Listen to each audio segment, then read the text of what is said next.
Very timely geology joke. So my 30 minutes, I have about 4 weeks. Is that the way it works here? I appreciate Roger and Craig giving us time today. I know that our presentation from the consulting side is a little different from what you've been used to for the past 2 days. But I got to tell you, as vendors sitting in the room and watching your presentations, it's been inspiring for us to see where ENFOS goes beyond us. We see it from the beginnings. We're setting up things from the planning stages, the early stages of the projects. But it's great to see where it's headed. Why would a consultant get up here and praise or support ENFOS or something like this? Is Shay in the room? Shay, why would I get up here and do that? You just got guts, man. There you go. I think because I listened yesterday, it's because I'm afraid I'm going to get fired if I don't embrace it. Only if you're not opposing side. That's right. And then that's right. I got to do both in hand. And then I won't get paid, which is a big issue, right? But really, I think Roger hit the nail on the head. Make labor more efficient was your quote yesterday. And that's the key for us. That's the constant struggle. And some of the things I'm going to go over today, very different from all the other presentations. And Mike talked about it in my introduction, some of the things that we work with all of you as clients that really take away from what we're really supposed to be doing for you, and it's regulatory support. You talk about spreadsheets. They're our enemy too. I'm sure that all of the vendors in the room at some point have gone over to someone's desk or cubicle and found a minute font spreadsheet that someone was very proud of developing and doing it on their own. All right, so that's one of the items that this really helps us with. The other key, and we don't talk too much about, is that under this program, the clients are working with us the same. A couple of years ago, you could have clients that each individual client, you have 14 people working for you, PM, right, Bart? Well, if we worked for all 14 of them, which is always our dream, you could have 14 different sets of spreadsheets or deliverables to those people. And this is eliminating that for us, too. So that really helps. You know, we got to know what drives your business. I think some of the conversations today really mirror that. And the big focus is, look, ENFOS is something you've paid for, all right? It's not going away, all right? You've made an investment in time and training, so our teams have to understand that this is something we need to embrace.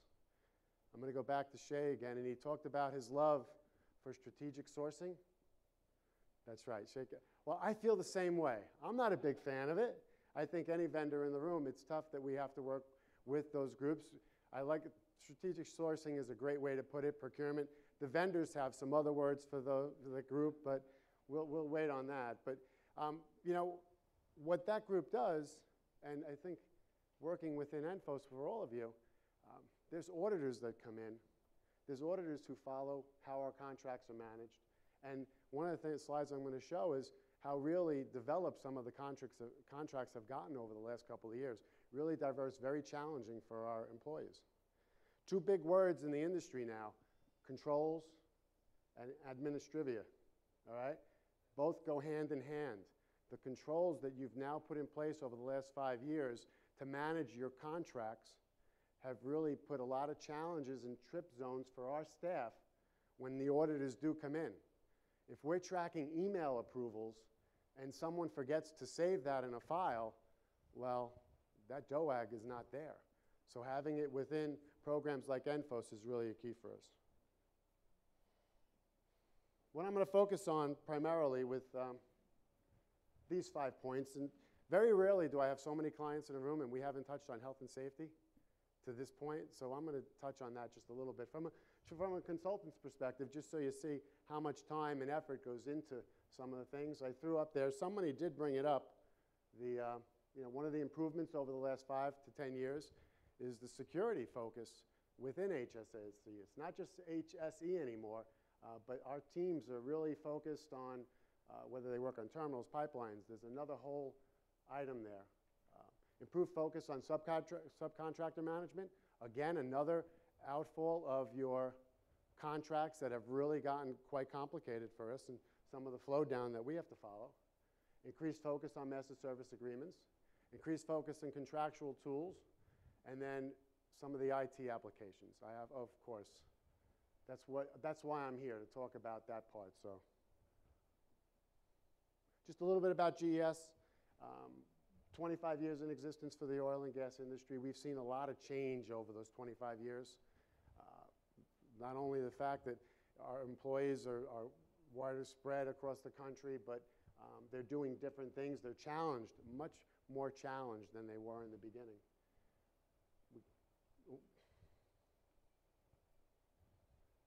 Just a couple of quick things that I really wanted you to see here. As I go through some of the items, when I talk about the things that impact our staff, I wanted you to know we're about 700 employees, about 135 annual revenue, 135 million. We self-perform our field work, so there's a lot of focus here. And this is really where you want us to be, is on the regulatory side. We're averaging 500 closures a year for the last 5 or so years, and that's really what our clients pay us to do. And that's where we want our people to be. You know, Bart had a similar slide about his project managers. And one of the reasons that, you know, when Roger asked me to come up here, the main focus on the improvement for us is, it's right here. And, you know, if I'm, for the other vendors and consultants in the room, to be supportive and efficient in your programs, we got to keep our project managers focused on projects at least that much. Right? That's a goal. That's how we set up our pricing. That gets you what you need when you hire us. So that's just a huge key there. And some of the other things you're fighting. So if you look at this a little bit, you know, and I'm going to touch on health and safety. I don't really touch on regulatory advocacy today, but I would hope that that's what you want us to be doing, to work on your behalf. And then there's the proposals and budgeting. So what's happened here is that, you know, if you look at that 70%, if you look what's in here, especially with the proposals and budgeting, what we saw in the 5 or 6 years ago was the requirements were becoming so complicated that that was really taking a bite out of everything else. We were spending less time on your projects. We were spending more time on proposals, getting DOAG, getting work approvals, and that was an issue. It was an issue for our people. We heard some of our exit interviews for certain client programs. These kids were coming out of school or any level of experience. They're engineers, geologists, scientists. They wanted to do that work. They got caught up in the budgetary side of it, and they really weren't happy where their careers were going. They were concerned that this was going to come 50-50 or even worse. So that's one of the reasons that we're here and trying to work with all of you on this topic. I'm just going to touch on 2 quick slides. Health and safety, I think, for all of your organization has really changed, I think, the most in any program we've dealt with over the last 10 years. The focus from our client side is really tremendous. And I think that for all the consultants in the room, we've responded, and the industry as a whole, the frequency and severity of injuries is down tremendously.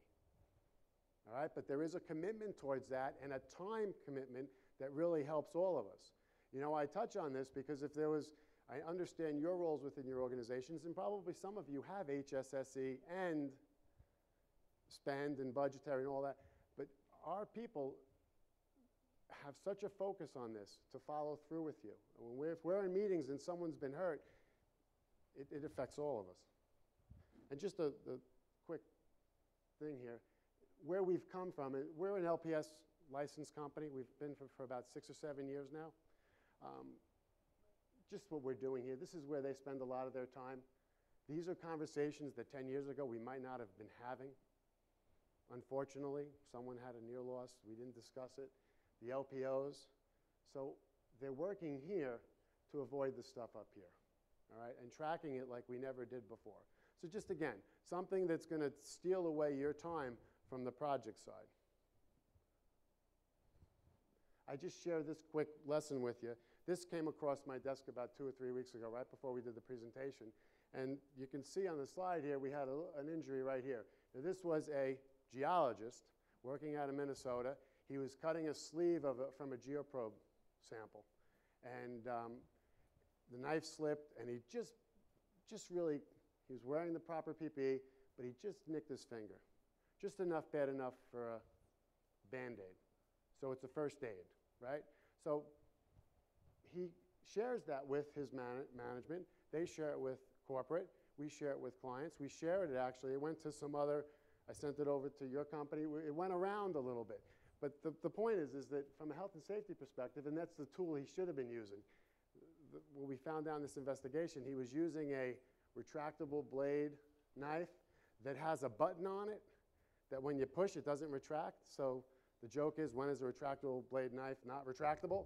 Well, right in this case. But the point is that from our teams around the country, they're sharing, they're learning. Again, it takes time, but I hope from all of the organizations that this is something we want them focused on.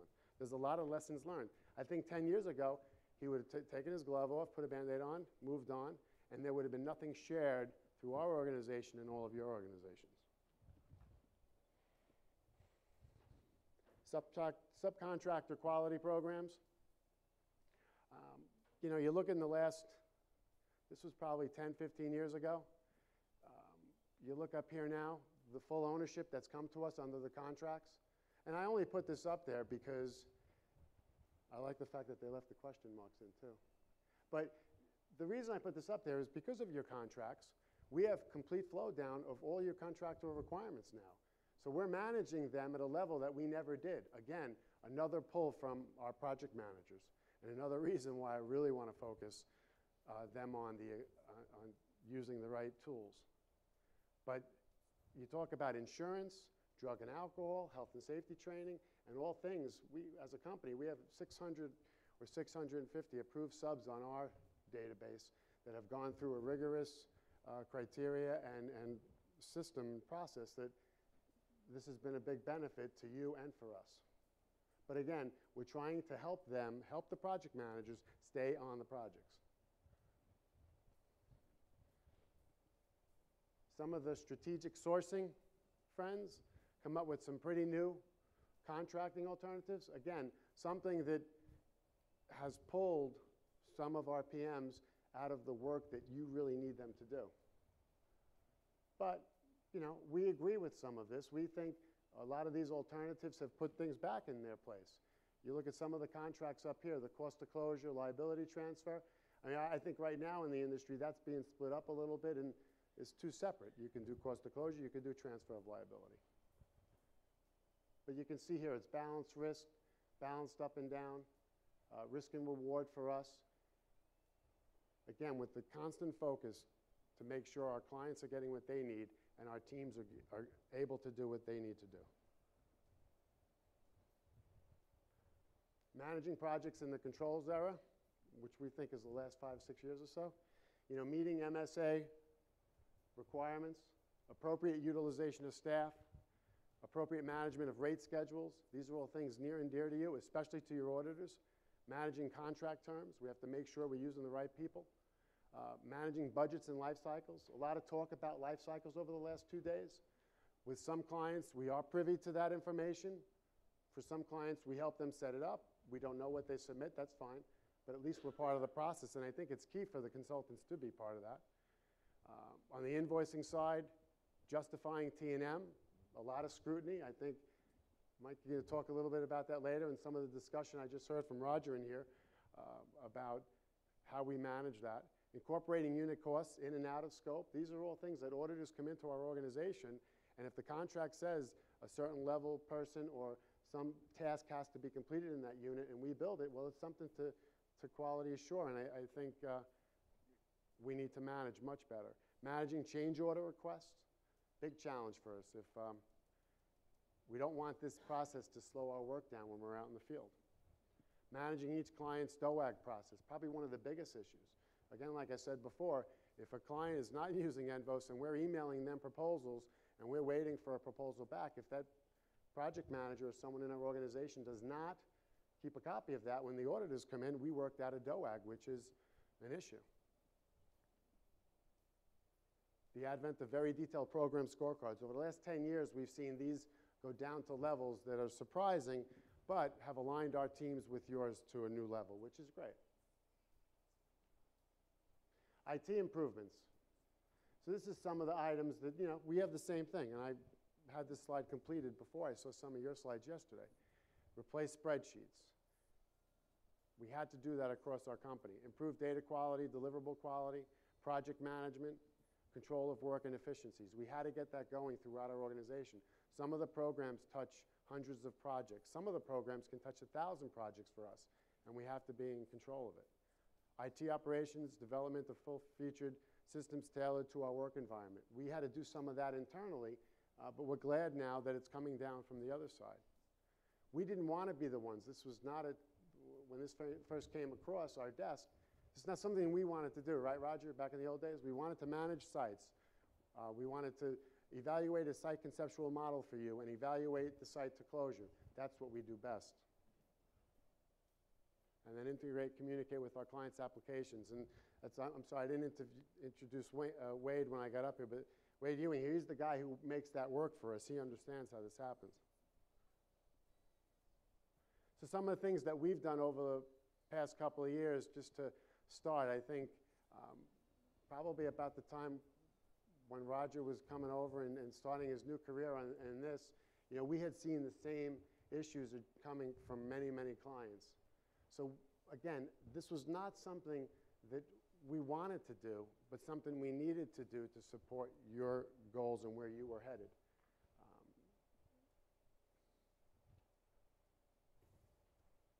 Two quick last slides. This is how it is when we're dealing with clients without ENFOS, and I think this was a slide that we shared last year too. But you can see there's a lot of opportunity, a lot of things going back and forth. This is a data flow with ENFOS, and you can see it's a lot cleaner for us. Things are there, things are stored. Our teams are spending a lot less time submitting proposals. Everything's uploaded. They're not saving files. And we're, I hope in turn, making their lives a little easier with our cooperation.